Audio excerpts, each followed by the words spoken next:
Well, then I think at this point we could open it up to the public. I already have a question from the internet. Maybe we'll start with that.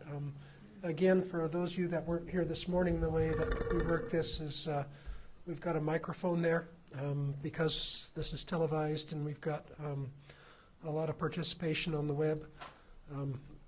Ask that you line up at the microphone and state your question there and identify yourself and your affiliation before you do that.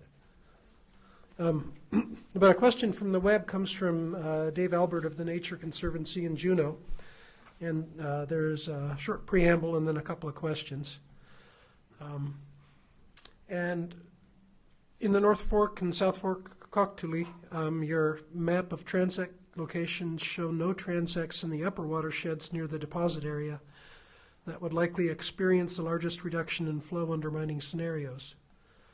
Conversely, most transects in the North Fork and the South Fork of the Cocktuli appeared to be located in or downstream of the upwelling zones where groundwater inflow may be a confounding factor in the relationship between surface flow and fish utilization. So question one, does disproportionate sampling of transects at lower watershed locations with strong groundwater inflow and underrepresentation of upper watershed locations bias the estimation of the effects of surface flow changes on salmon habitat abundance? And then question two, and I think that one of the panel members already sort of asked this, is if winter habitat is the limiting factor on salmon populations, do flow habitat relationships based on summer observations provide reliable estimates of the effect of changes in flow on salmon? So the first one is a question about whether transect placement biases the effect of flow changes on salmon habitat, and the second one is about the applicability of summer measurements on winter habitat. Right. Well, I think I mentioned in the discussion of the study sites and the placement of transects that we purposely put transects in locations that were most representative of where spawning activity was the highest, that were biologically important for fish. And so that's where we've concentrated our efforts. In the South Fork, we included, however, some transects, or actually HDR had included transects in the South Fork directly within the intermittent conditions. So those are captured in the habitat flow relationships that we've developed. In Upper Tulare, and I'm not sure if the caller mentioned Upper Tulare, but Upper Tulare, the transects extend pretty far up, all the way pretty much to the headwater areas of that stream system. But the transect placement was geared toward putting transects in locations where we knew fish were concentrated, where we knew the spawning activity was present. If there was no spawning activity or minimal amount of spawning activity, the transects were not concentrated in those areas. And I don't think we're really looking at capturing the whole range of the rivers. So if you look at the transects, the only places that we don't have transects in there are these upper portions of the watershed where the results of the studies did not find spawning activity or the lion's share of the spawning activity occurring.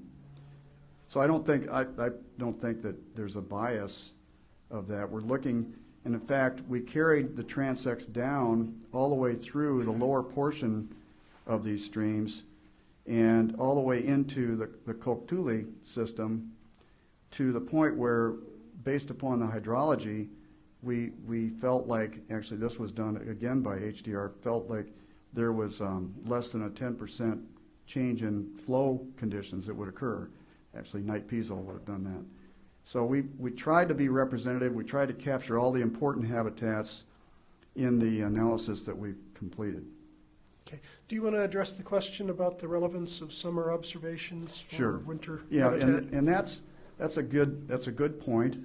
The analysis that we've done And the modeling that we've done relates to surface flow conditions. So we can't translate or transfer the results of what we've done and what we've presented in the EBD directly into under ice conditions. That would not be appropriate to do.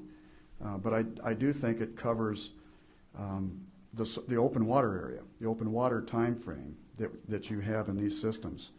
But under ice in wintertime, I don't believe that I don't even need to say I don't believe. I know that those results would not necessarily be applicable. Okay. All right. Questions from people that are physically present?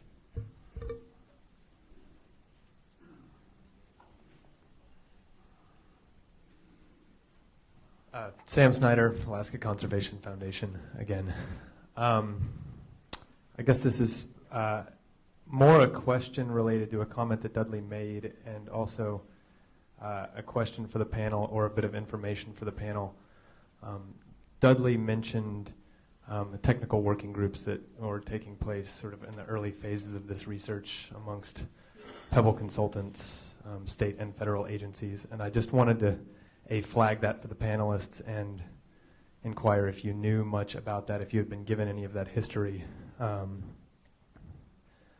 The way that Dudley presented it briefly was that it, and it sounds like there was some collaboration. I think the intent was for collaboration and improvement of Pebble's research and data, though extensive email communications reveal that state and federal agencies were perpetually frustrated and unconvinced by the transparency of data, sharing of methods, research methods in advance of research, and offered lots of suggestions on how to possibly improve that.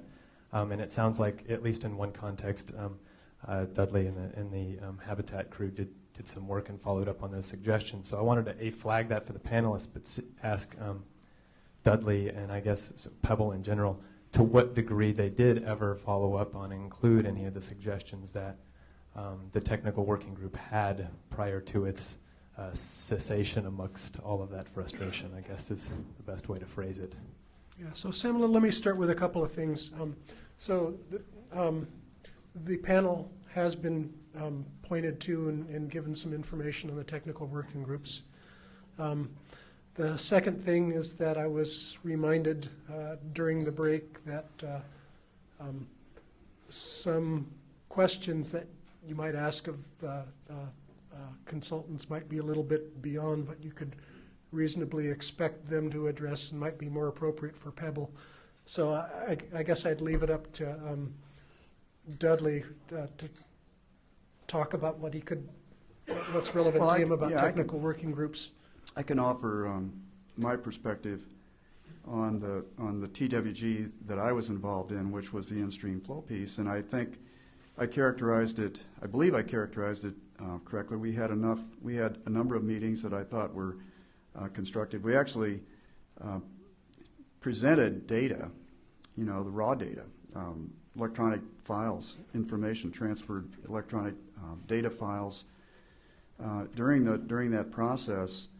And the process was moving forward. I think there were probably, like all processes, there's hiccups in the road, and I won't begin to try to communicate all the emails. I didn't see the emails, etc. I think, in general, my general observation is that the TWG meetings that I attended on in-stream flows were constructive. I thought there was a good interchange of information, and I thought they were worthwhile. Charlotte, I know you're back there. I don't know if Pebble wants to speak to this or not. Like I say, I was not involved in all of the other TWG meetings. So I would just add, I think the main frustration during the TWG meetings was wanting to see the data, and the EBD is a result of that request and other people's requests to see the data. So it takes a while to get that data out. When you have 27,000 pages, it doesn't just put itself out very easily. So that was in response to TWG. GWG concern. There were other methods and things that I think were incorporated over time. I don't know how to quantify that to answer that question, though. Okay, so that's Charlotte McKay from Pebble Limited Partnership. I saw a couple other people making tentative advances toward the microphone. Hi there, Sarah O'Neill, Fisheries Research and Consulting. So, Dudley, you said that you located transects where there were areas of high spawning activity, primarily. It sounds like to me. That was the criteria that we were looking at. Yes. And your map of transect locations, it looked like I think there were 14 out of 117 were located in headwater or in tributaries rather, and those appeared to me to be pretty concentrated in just a few tributaries. They were, yeah. The tributary transects that is that me or you? Okay. The tributary transects were located in streams that likewise we identified, or the previous consultants, HDR, had identified as being used by fish, and that were contributors, that were fairly good size, so that we wanted to make sure that we captured the amounts of flow coming in. They were gauged for hydrology. So there would have been, coincidentally, the 3 streams that were sampled are all, by the designation that we have that was employed, are all 1190.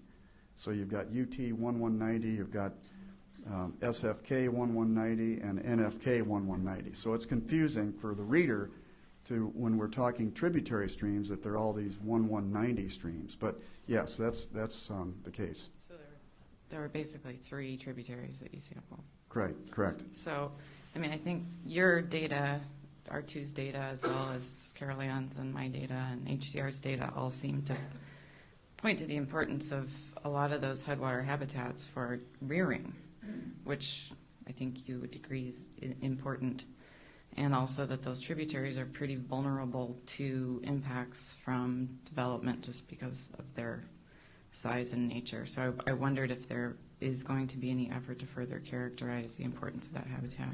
Well, part of it relies on the habitat survey work that's outside of and done independently of the in-stream flow piece. The in-stream flow piece was really focused on what are the systems, where are the potential effects, flow-related effects, going to manifest themselves. We know, as you say, that there's headwater streams that contain fish. Modeling each one of those with a PFSIM approach may not give you that much information. It may, and not to ignore those, because you still want to identify those, and you still want to do attributes, Forest Service attributes to identify the size of those tributaries and the species, et cetera. But it's not as though we're going to be incrementally reducing the flows in those channels or increasing the flows in those channels. We wanted to focus our efforts on the main rivers, the main channels of the systems that are downslope and that support the major spawning habitats. So, okay, so if PHEBSIM doesn't really address headwater habitats, is there any additional effort to look at flow impacts in those headwater streams? Well, I'm not saying that PFSIM doesn't address those. By virtue of the hydrologic model being developed, that's already underway, or that's already been developed, it will capture those headwater streams. Because it's in a fisheries habitat context? Yes, downstream it will capture the amount of flows coming downstream. The habitats that are in the upper watershed, however, will be captured and considered in terms of the habitat work. And it may be lineal distance or it may be area. In-stream flow, as I mentioned earlier, there's lots of different ways of characterizing habitat. It's not always the best to go forward with a detailed PHEB-SIM type of an analysis. If you can get the information and simply, if we know that a particular tributary is going to be affected, you can get a surface area estimate of what that is under the bank full flow or under the low flow condition, and calculate areas of those areas, which to some extent we've done on the habitat work. You have done. Is it in the EBD? I believe it is. I don't know if is that not in there, Mary Lou? I don't. Okay, I'm not sure. Sarah, I'd have to check. Thanks. Yeah.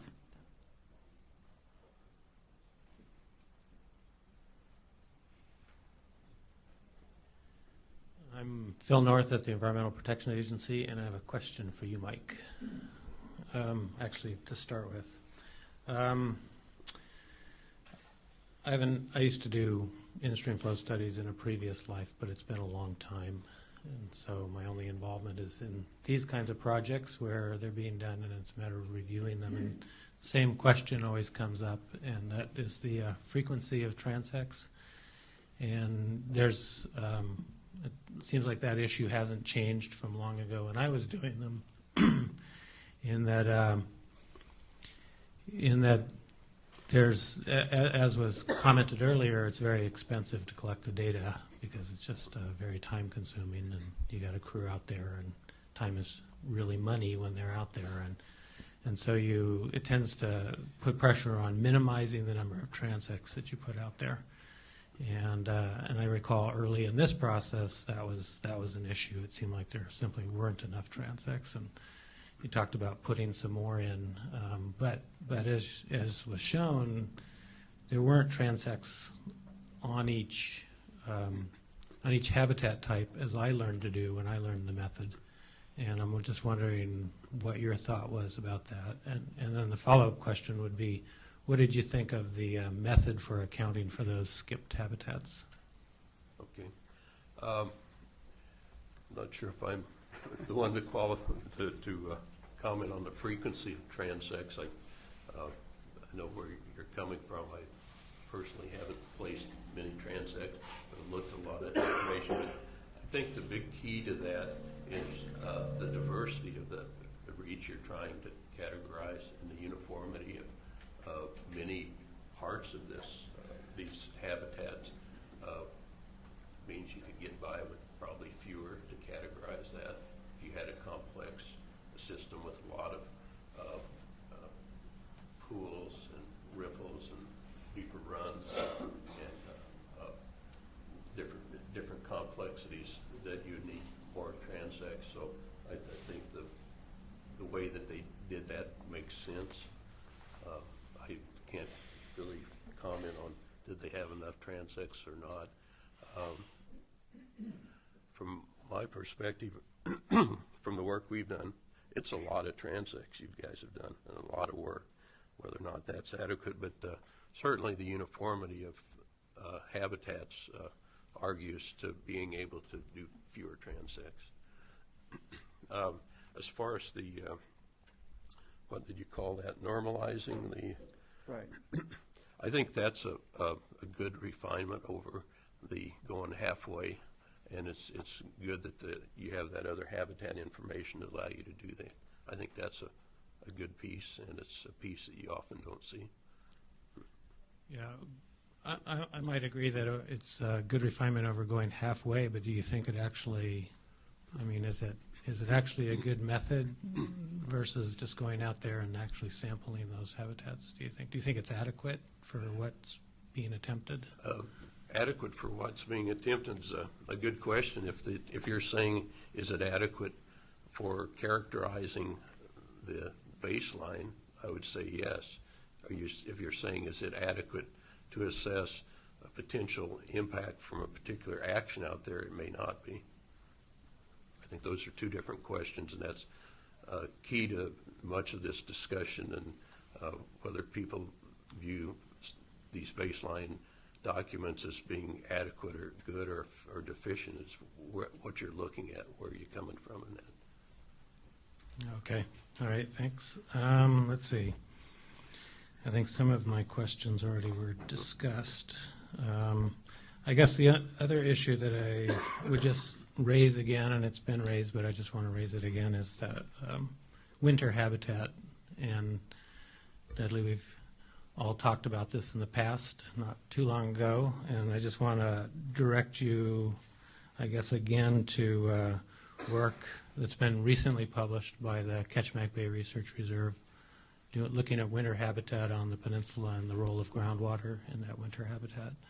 And some efforts that I think that they started to work on, but they didn't ended up getting the funding to look at fish movement during the winter under the ice and the electronic monitoring of those fish. So that might be a way to look at, I don't know, to collect some information on winter habitat use. Right. No, I think those are. I think the winter piece is one that everyone's mentioned here, and I would agree. I think there's pieces of information that we don't know. We don't understand what happens out there in the wintertime, and with any degree of certainty. I mean, we have some data that we could use, but gaining more insight, more understanding of winter conditions at different locations, some of those of which are influenced by groundwater and others that aren't. And are those that are influenced by groundwater where you find the fish? And those that are not, you don't find fish? Or, there's questions that pertain to that. And there's some underwater cameras, videography that can be used, remote type of things that have come into play that are some relatively recent work that probably warrants consideration, and see what can be done. I've not discussed any of this with Pebble regarding that, but the point of the winter, I think, is good to bring forward. Yeah, I think it's something that we've talked about forever. We know little about, but the methods are evolving to actually do those studies, and I think it is worth, as you suggest, Yes. It's really worth pursuing. Right. So,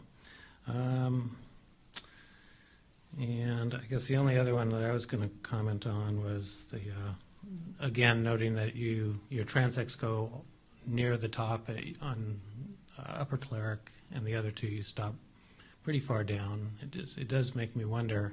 I mean, you did talk about habitat, especially on the North Fork, going right up to Big Wiggly Lake and sockeye spawning. Or you didn't, but Merrily did, right?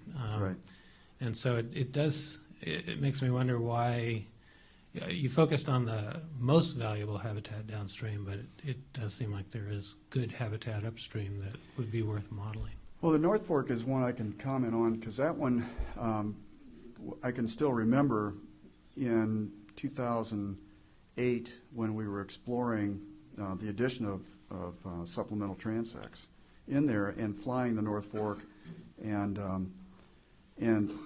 basically reaching a point where I knew we had, at that time, the upper extent of the transect that had been placed in there, and then noticing a difference in the habitat characteristics of the channel as you move further upstream. There was definitely more of cutting through lacustrine deposits, so there was more of a fine sediment substrate that I was observing.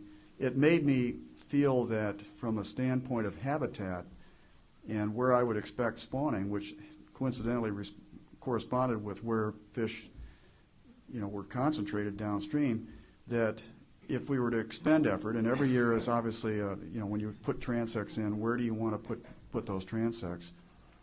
We would be better off putting our efforts in 2008 in these intensive areas that we could actually identify locations of areas that we wanted to get better refinement in a more localized area, rather than proceeding above into these areas that visually they didn't appear to be good spawning habitats from my observations. And then as well, going back and looking at the existing data on aerial counts. You can always put more transects in. I'm not saying, I'm a biologist. I always want to collect more data. But I think the distribution of these transects right now and the uniformity of the habitats that we have does a good job of characterizing the habitat flow relationships that we have in there of the important habitats. So, but I understand what you're saying as well. Yeah, and you keep mentioning spawning habitats and focusing on spawning, but I'm wondering about rearing, and especially those headwater areas. Right, the rearing habitat is one that, depending upon who you talk to in the in-stream flow arena, they'll say, well, we don't even care about juvenile rearing habitat from a PHAB-SIM perspective. Especially, and I've heard this, and I'm not, I sort of agree with it. with coho, although I don't agree with that entirely. But a lot of PFSIM studies have pointed to the fact that it does a pretty good job of spawning habitat. It gives you, depending upon the size of the river, and these rivers are of a size that I still think there's some value in looking at rearing habitat. When you get to an extremely large river system, the Columbia River system or the Snake River system, you have to think about whether or not PFSIM is the tool that you want to be applying, or whether or not you want to go and look at edge habitats or some other approach, because we know juvenile fish are generally not out in the main column, and so your models that you would develop using juvenile suitability criteria tend to show the most juvenile habitat at the lowest flows. And when you present that to people and want people to evaluate that, they're going to go, well, that doesn't make sense. And yet we know that juveniles tend to use edges, and edges move as flows increase, maybe even capture off-channel areas. So there was a sort of an emphasis on looking at spawning habitats, trying to characterize that, making sure we had good models developed for that. One of the reasons we went with the off-channel habitat and looking at that, because that is juvenile rearing habitat, and we'll bring those two together as part of the modeling, as part of moving forward. So yes, there was an effort, and if you look at those systems, there's a tremendous amount of spawning habitats in there. There's not a lot of pools. That's the other thing. In terms of juvenile habitat that I would associate with pool areas, there's not that many the percentages of pool habitats are fairly low. Well, you're talking about large rivers, and conversely, as the rivers get smaller, then the channels become the habitat, because they're all that edge habitat. The Correct. whole channel is. Right. And so in those upper reaches, it seems like they would be, Yeah, as we know they are, they're Right. ideal for rearing, and so perhaps modeling those would be not a bad idea, so that you really can start quantifying the changes there. Yeah, that's worthy of consideration. We approached it from more of the spawning perspective, and I feel like it's got good coverage, but I can't say no, it doesn't make any sense, because there's some value of considering that. Sure. Yeah. Okay. Well, thanks. You bet.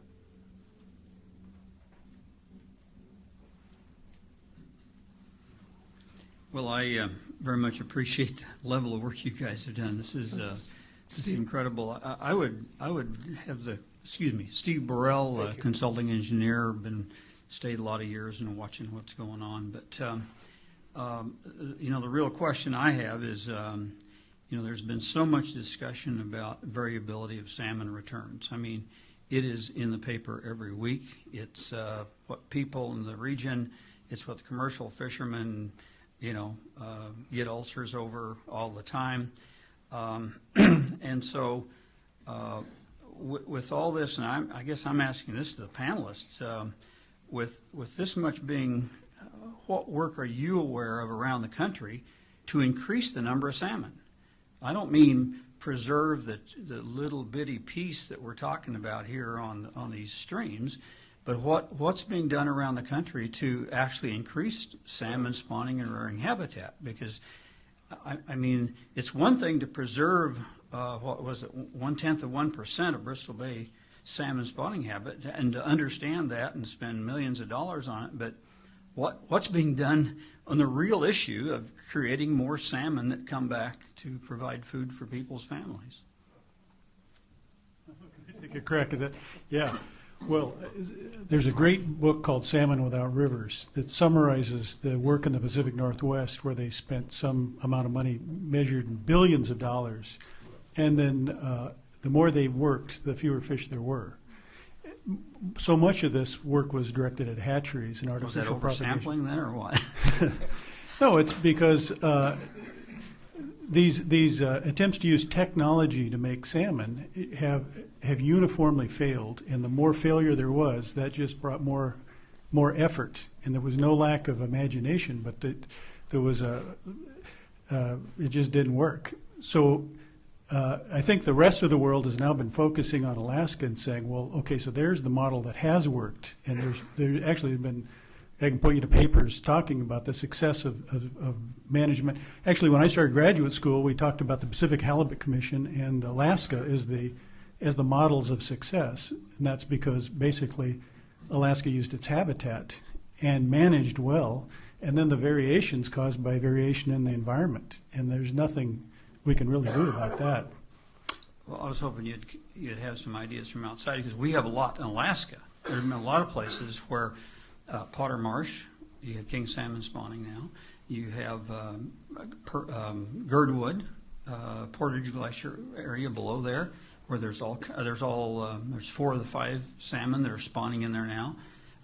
On the Kenai Peninsula, I'm going to guess there's half a dozen or more places where I just thought that kind of success had probably occurred elsewhere. But just in Alaska, is that the only place we've seen that success? I think the rest of the world, in terms of salmon biologists, look to Alaska as the model of success, and that's because basically we haven't altered the habitat, industrialized it, and we haven't up till now overused hatcheries or used them very poorly to try to cover up fishery problems, and we've had what the rest of the world views as very good management, and we've had good environment. I mean, if you look, you could talk about a little change here and there in local spots, but if you go back and just look at the commercial catch series, which we now, goes back to the 1800s, you'll see these huge, big changes in the environment. Leading the 1990s was probably the greatest period of, the greatest environment for salmon since we started keeping records, and now the environment's going down. There's not much we can really do about that. Which environment's going down? Because we haven't affected any in Alaska in this period of time. The world weather system, which is linked to the oceans, there's a whole, people spend their lives studying how the ocean, the gyres in the ocean spin up, and that causes upwellings and nutrients to come up from the bottom of the ocean. That's affected by how much energy is coming into the atmosphere. So these are the big things that are driving. So there's El Nino, there's what's called the Pacific Decadal Oscillation. Yep. These are the big drivers of salmon production, assuming that we manage well and we don't destroy the environment, don't destroy the freshwater habitat. Okay. Well, I would just add, just from somewhere outside of Alaska, the state of Washington, for example, has been actively involved in salmon restoration efforts over the last, 10 years, ever since salmon became listed under the ESA. And so there's annual programs, the Surfboard Salmon Recovery Funding Board, that funnels tens of millions of dollars every year into programs, some of which, are yet to be tested as far as bearing fruit. And so there's been a focused effort, which I've lost track of to some degree, on these test watersheds to try and actually keep everything the same except for the treatment that you're using, and having paired sites so that you would be able to get into an evaluation of understanding that, yes, this treatment actually is having an influence, all things being equal. That's been the real challenge of trying to understand, when you do implement some of these restoration measures, is it really doing any good? And so there, in the state of Washington, there's been some work done to try and tease that out and actually test that and learn from that. I've lost track of the outcome of that, but I know it was undergoing. It was underway. And of course, if we don't get a recovery from the removal of 2 major dams on the Elwha and Olympic Peninsula, then something's really wrong. Yeah, good point. Well, it sounds like to me they should be spending that money in Alaska, where we have had good success then. So, anyway, thanks.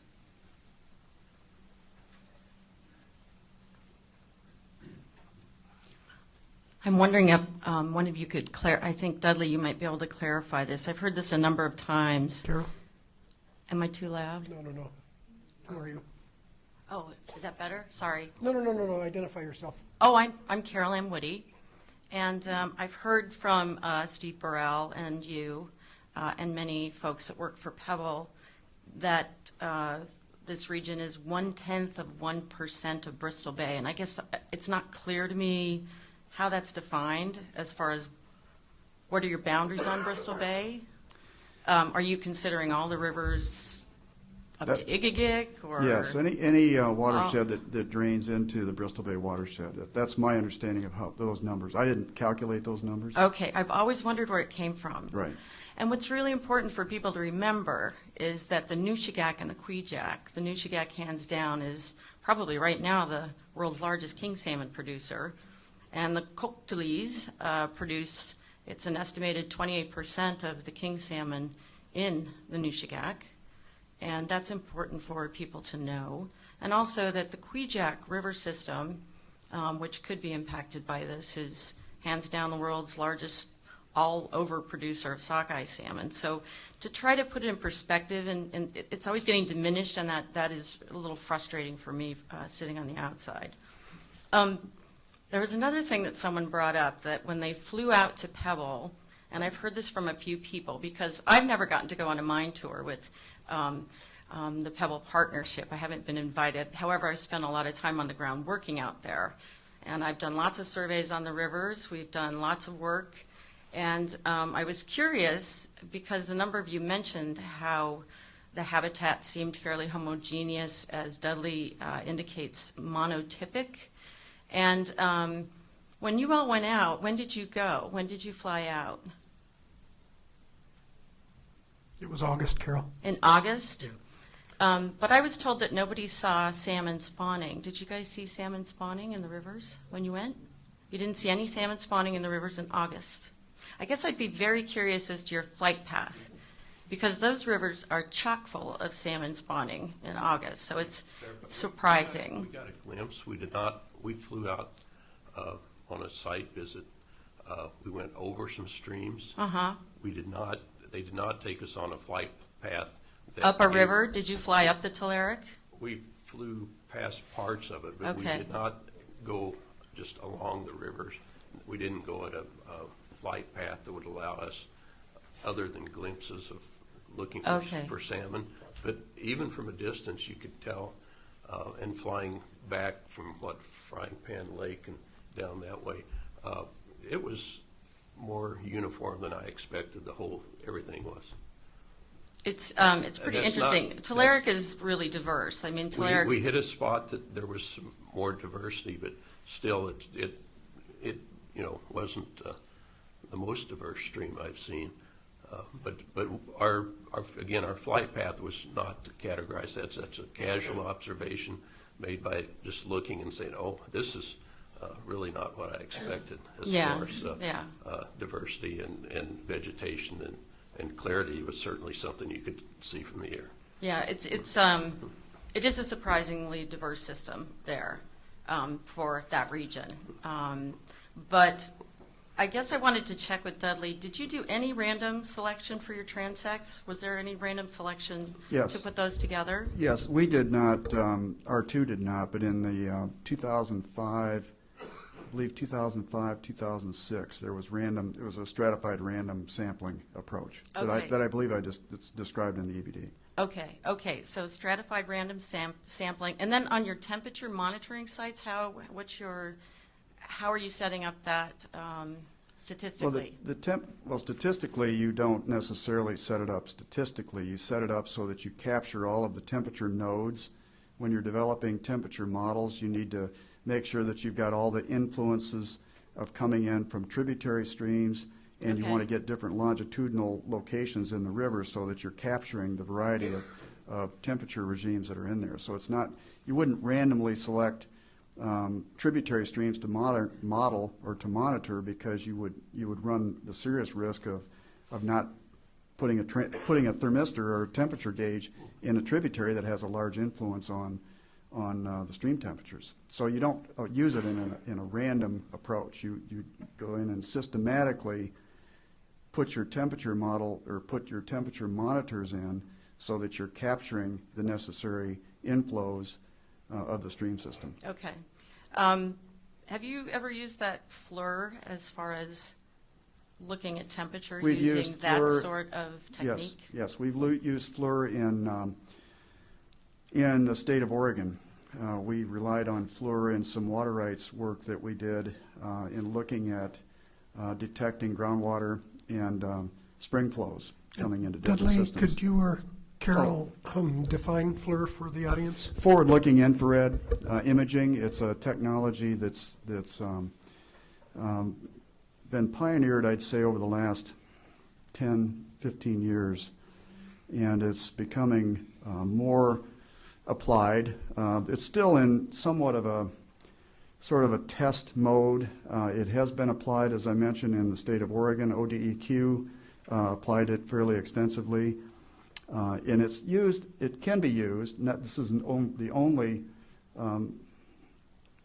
way, or the only technique, but it can be applied to river systems in trying to detect groundwater differentials. That's how it was used in Oregon.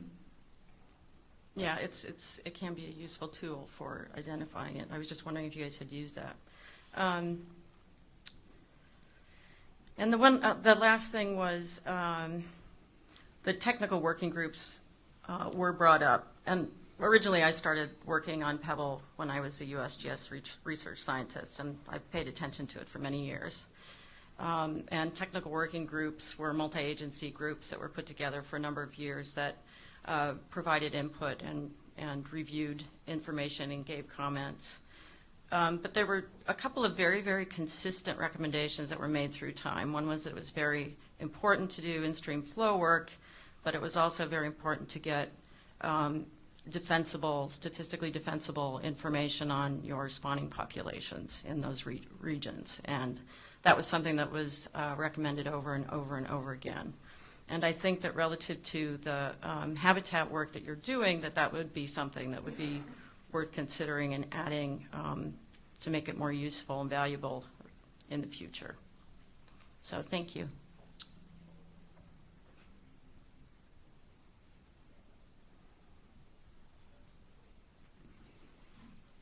Mike Daniel with Fish and Game. So I had a temperature question. We haven't really talked much about temperature today, but throughout the EBD, there's in some of your temperature monitoring, there's places where water's summertime temperatures are 20 degrees C or around there, and you talked a lot about and mentioned throughout the EBD that that's potentially limiting for juvenile salmon production. And so I guess I've seen contrary evidence to that in the literature about when temperatures around that range, if it's temporary, salmonids can kind of handle that. If the corresponding environment they're in is more productive, it's actually better for them for juvenile rearing and production. So I'm just curious if you could speak to that a little bit.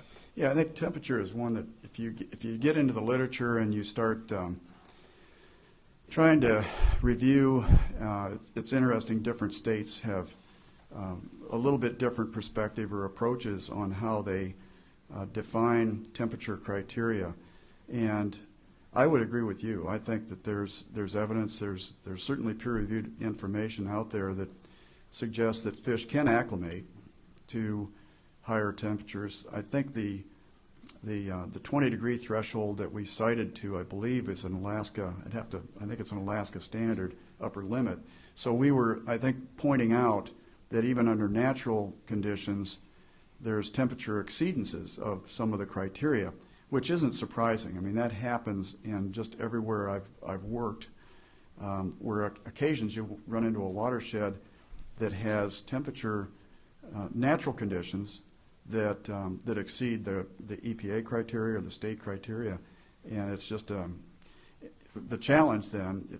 And I will just reflect on hydro projects, for example, down in Oregon, a project down there with PGE, where they were going through a FERC relicensing. They had temperature criteria they had to try and meet, but the natural conditions that they had were already exceeding it. So it created a difficult situation that they had to reconcile over a number of years of study.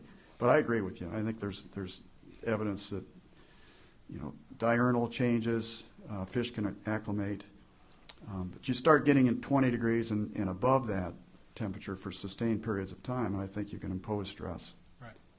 Yeah, and so I guess given that perspective, the way that EBD handled sort of the temperature data, only suggesting that it would be a limitation to rearing and production may not be the whole picture. So perhaps the EBD could bring in some of that other literature and reference the potential beneficial effects it could have as well. So I wanted to also revisit the PHAB-SIM. Mike had brought up the fact that there's some limitations with it. Syed started to talk a little bit about that, and you started talking about 2D modeling. I'm trying to understand for myself that with the specific limitations of, say, PHAB-SIM related to what's actually on the ground there. How are the limitations of PHAB-SIM related to what you had to deal with in your study area? I understood that a lot of the limitations dealt with the actual physical habitat that you're trying to measure. So, and we were just talking about maybe the complexity of that. And I thought that that's what some of the limitations of PHAB-SIM were. So I'm trying to understand that a little bit more. Well, I'm not sure I'm grasping your question fully, and I apologize for that if I'm not.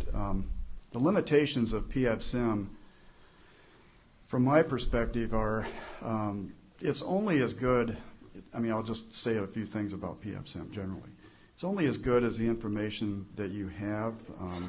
We talked a little bit about suitability criteria and bringing that in and how that's used in the PHAB-SIM process.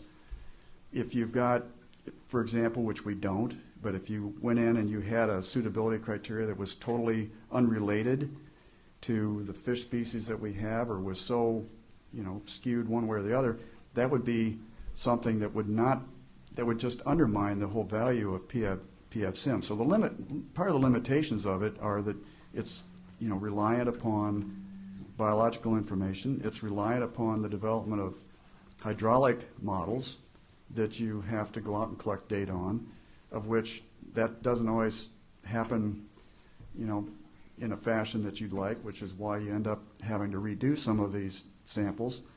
I'm not sure the connection that you were alluding to with 2D, and I'm not. I guess I seem to recall in the literature some discussion about the limitations to PHAB-SIM being able to adequately characterize complex habitats. So when you have side channels, off-channel habitats, mid-channel islands, things like that are going to change, that PHAB-SIM just doesn't capture some of that stuff well. Right. No, that's okay. That's a good point.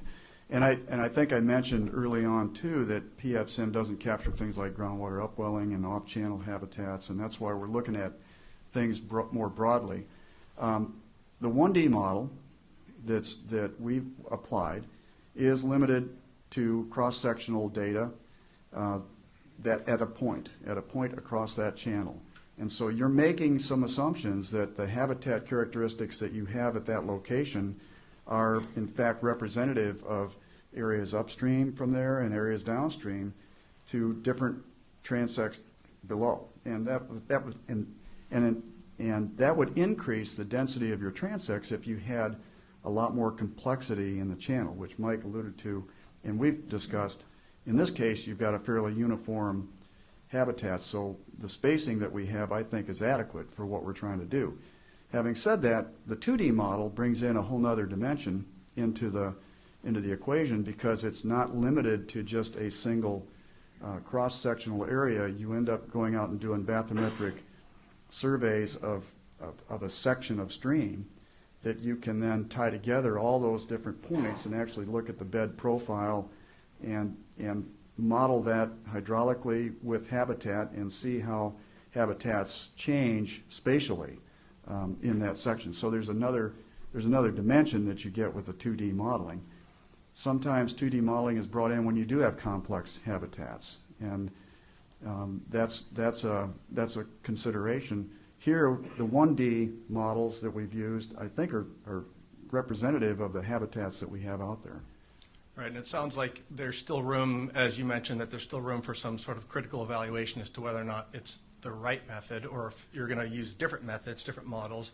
And I guess it's a matter of, is it the appropriate method for characterizing what's out there, and does it answer the questions you're trying to get to? Right, so right. It sounds like you're headed that direction. That's great.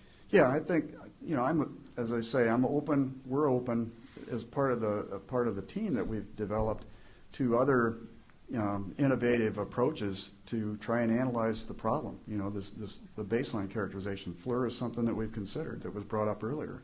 We've thought about that. We're still considering it. And it may prove useful at some point. So yeah, definitely we're open. Okay, thanks. Mm-hmm. If I could, one of the other limitations is that, and I mentioned that, is it doesn't deal with channel forming characteristics Yes, in the right. entire system.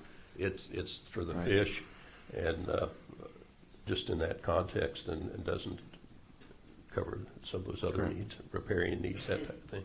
Yeah.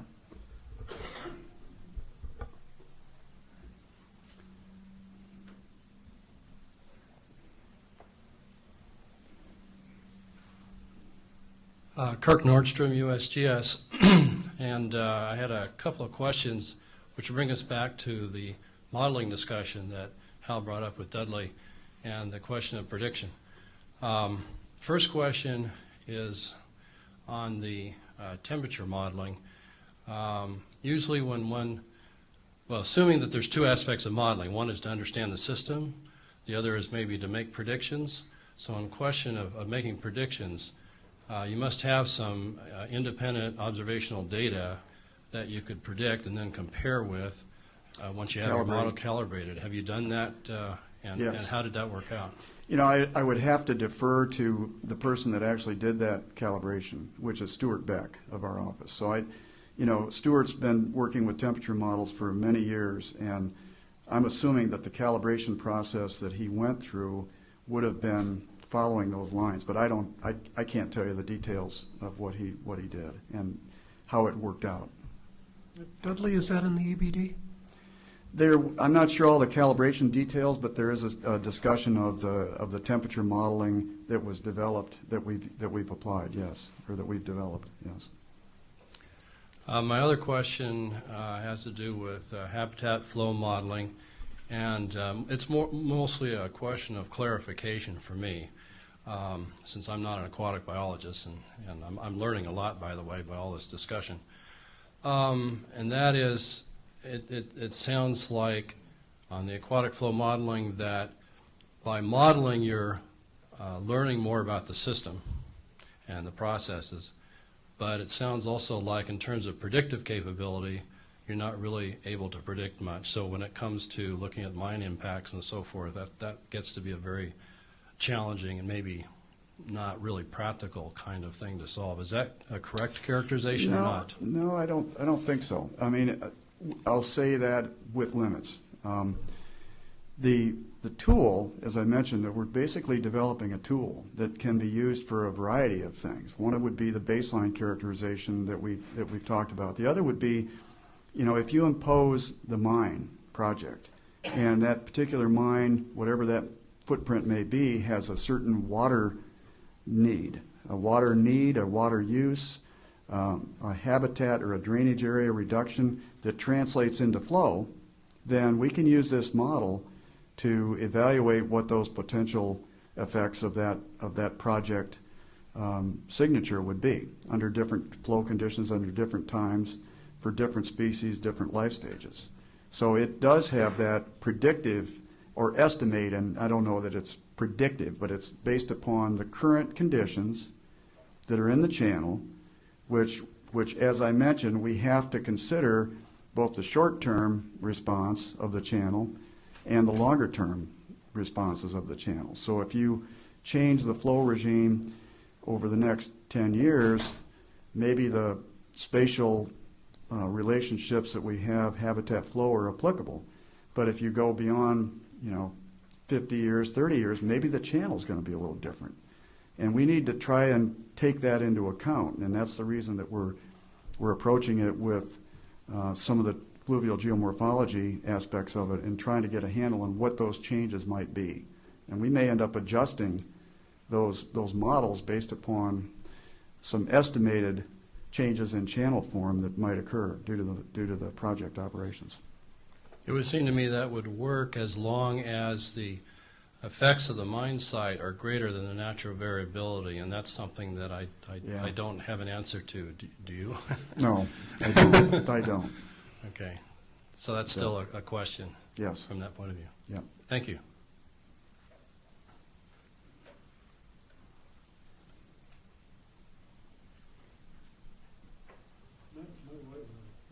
Yeah, go ahead, Hal. Another question for me.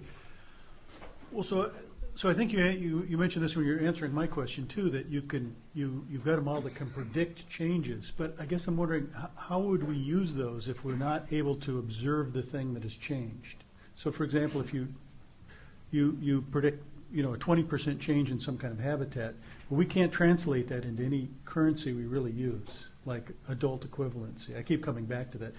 How useful will this be if you're predicting something we don't directly observe? Well, I think it's useful in, from the habitat standpoint alone. It just gives you an idea of are you losing habitats, are you gaining habitats? So that in and of itself, to me, is valuable. And it could also be in terms of creating habitats, if there's mitigation opportunities that come along. You can do, and we have done this on other projects, you can do spreadsheet modeling where you take X amount of spawning habitat and go down the path of saying, well, X amount of spawning habitat, if you use a density estimate of 25 square feet per red, you can get an estimate of how many reds that you've got under different reaches of stream and say, well, that production might generate X number of eggs and there might be X number of alevins, and you could add survival functions into this and begin to craft out an approach where you might be able to where you could translate something into adult equivalents. We've not even begun to explore that. That's full of lots of questions and assumptions and need for survival functions and things of that nature that get, When I've been involved in that kind of stuff, and I've been around long enough to then see what happened, often the predictions are way optimistic, and the reality isn't nearly as good. Right. And then it becomes even dicier if you can't really observe what happened, but it was all based on just assumptions. I mean, I can show you examples where millions of dollars were spent and who knows what happened, but it doesn't look like very much. But they had papered it out ahead of time. Yeah. Well, I think, well, I don't know. I'm just talking off the top of my head, which is dangerous to do at this hour. But, I think of the importance of if this project were to go forward and the need for developing a very, very detailed monitoring plan and, the question of reference sites and those types of things come into play as you start thinking longer term in order to start detecting changes. And we're not there yet. But it seems to me it's going to be very important to have a prediction of something you can observe. That it won't be good enough to just say, well, our modeling predicts, millions of dollars of benefit. If you can't predict something that you can observe, then it's really questionable whether you really, if that was right. worth So it. the monitoring parameters become important as to what is it that you're actually monitoring and how, and in the detectability of those types of parameters. I agree with you.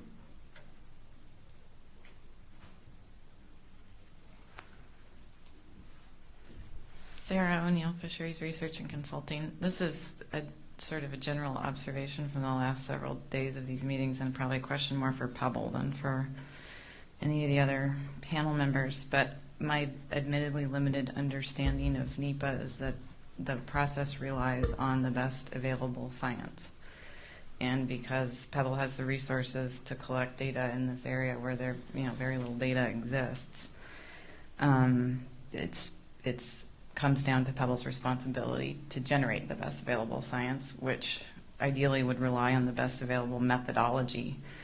And over the last several days, we've heard pretty consistently that there is superior methodology available to what's presented in the EBD, things like we've heard about forward-looking infrared today and 2D modeling, sonar, LiDAR. There a number of suggestions have been made, and my understanding is that those suggestions have been made for years. So my question is, given what Pebble is spending on this, why aren't these studies using the best available methods in order to generate the best available science out there?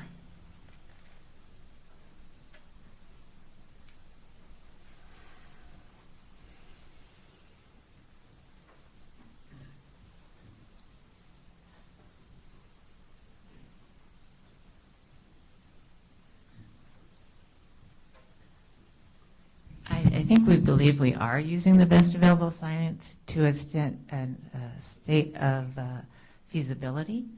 All of our studies aren't completed, as we repeatedly stated. So this is the first 5 years of studies, and part of what we do to have the best available science is review our program, is get input on our program. I think there have been a lot of statements throughout this process where there is opinions we are using very good science, and there's been a lot of statements of suggestions that we could consider, which we will do as we continue to evolve the program. Again, that's Charlotte McKay with Pebble Limited Partnership. Yeah, that's right. Yeah, I can add just a comment on that as well. I think there's maybe a little bit of a misperception that as new methods come available, they all of a sudden supplant other techniques or other methodologies that have been in place, and that they become the standard, and that's what everybody has to use. Well, the fact of the matter is that's not the case. New methods, just in the science, as we move forward, there's always going to be new innovations, new abilities to look at things in different ways. And that doesn't mean that the techniques that we apply, and we still apply 1D modeling quite extensively, for example, instead of 2D modeling. And we evaluate each project individually as to whether or not you need to go to that level, because there's a cost difference between it, and there's also an area coverage difference between the two. One of them you really can't realistically sample an entire system, whereas with 1D modeling you can get better coverage longitudinally. And the same thing holds true with FLIR. FLIR imaging is a technique that has been applied. As I mentioned, we've applied it. It doesn't mean that there aren't other techniques that you can't use. Temperature monitoring is a simple approach. Looking at the winter system under ice conditions and just documenting open water leads, as Carol Ann mentioned, is a good way of doing that, and that's been looked at. So there's statements of new technology. Why aren't you using the best available science? I think we are using the best available science, but that doesn't mean we've stopped there. We're looking at other approaches and looking at other techniques, and if they prove to be valuable in answering something, I can't speak for Pebble, but I would think they would be looking at those as well and considering those.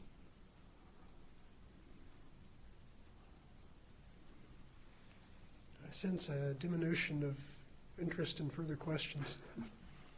And maybe along that line, I know Todd has some closing comments, but should we poll people about the necessity for an evening session? Sure. Any interest? Some of our panel members, due to the Alaska Airlines problems yesterday, got in at pretty late last night, so they would appreciate a kind of a free evening.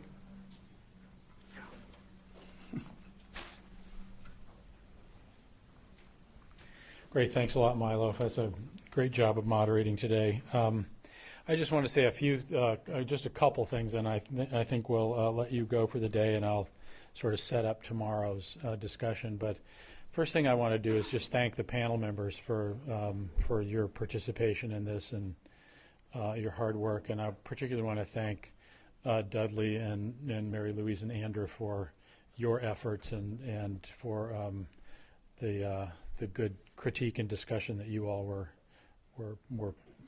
engaged in. So if everybody could just give these guys a little round, that would be great. So good job, everybody.